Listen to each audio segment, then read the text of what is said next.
Hi, this is John from NewarkMusical.com, and today we're going to be doing a review and comparison of the Audix OM2 and the Shure SM58 vocal microphones.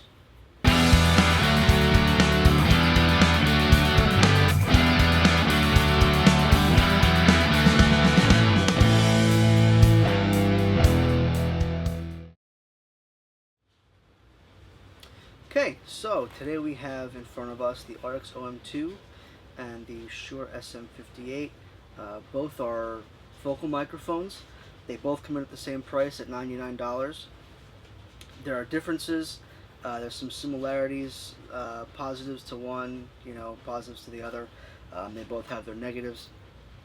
Let's start with the 58.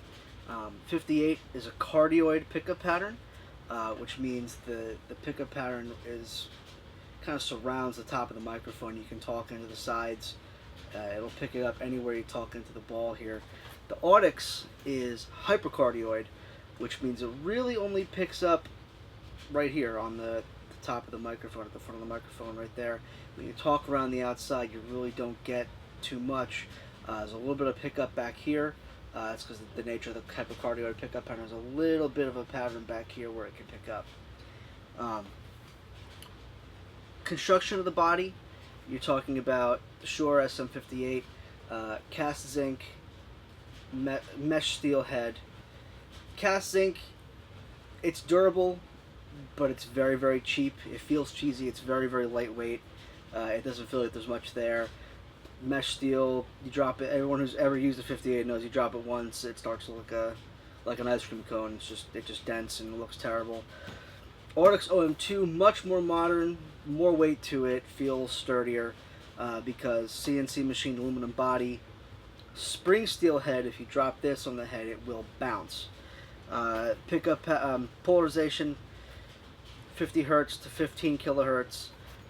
50 hertz to 16 kilohertz, about the same. Sound quality on both of these microphones, they sound very, very similar. Audix OM2 is a bit hotter, it has a little bit more output, clear in the top end, not so much bass. Everyone knows SM58 can generally sound very, very muddy. SM58 has been an industry standard for a long, long time, and nothing much has changed on the SM58 over the years. Couple little things here and there, maybe a little bit of the printing is different, but the overall construction of the microphone is exactly the same as it was when it first came out. Audix OM2, like I said, is much more modern, feels more sturdy. Just when you're holding them in your hand, they feel, OM2 feels like a better microphone, and the fact that it's machined aluminum and a spring steel head is a huge, huge plus. Another thing that they do, we're going to take a look inside here. Take the ball off of that, take the ball off of this.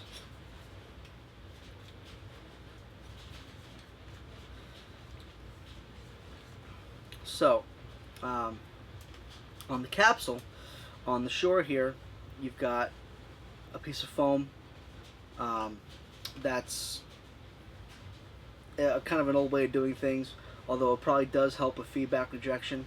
On the Audix, they have a piece of silk over the capsule, which helps it to not be so muddy. That's how I feel, just from looking at the microphones and hearing them, and that's probably the biggest difference there.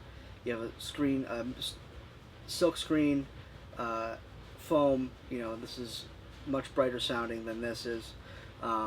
Threads on the microphones are both pretty nice. The mic balls thread back on real easily for both of them. It's a good thing for the SM58 because when you drop it, you're going to need to replace that screen. Each one comes with its own bag.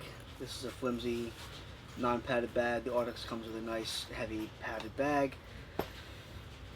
So the next comparison we're going to do, a drop test. We want to show you the spring steel. I want to show you what happens to this one when it hits the ground. For the drop test, both mics were dropped from a height of 5 feet onto the same concrete floor with the white sheet on top. First in line is the Shure SM58 with the mesh steel head. Now in slow motion.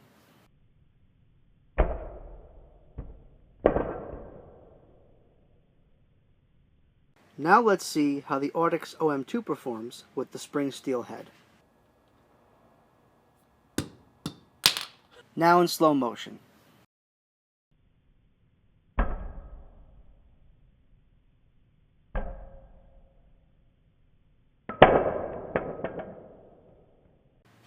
As you can see from the video, the Audix spring steel head doesn't dent like the Shure's mesh steel. In fact, the Audix bounces off of the concrete floor multiple times, whereas the Shure SM58 just winds up with a big fat dent. Oh man, I really hope my boss doesn't see this.